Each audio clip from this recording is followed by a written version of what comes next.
Register Canva account. Open Canva account. Hey everybody, welcome back to our channel. In this video, I'm going to guide you on how you can register a Canva account and open it. So make sure to watch the video till the end. Now, if you want to register Canva account, open the Canva app or the browser. It doesn't really matter.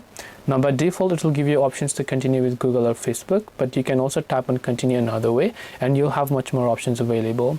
If you want to link with either of these services, it's totally up to you. But if you want to create an independent email address for Canva, tap on continue with email instead.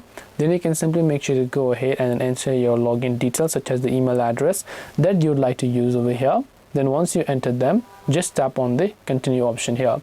Then you just have to make sure to enter your name, then tap on create your account, and once you've done that, you'll be able to go ahead and then finish creating your account. This way you can register Canva account, you can link with all of the services, or you can create an independent email address.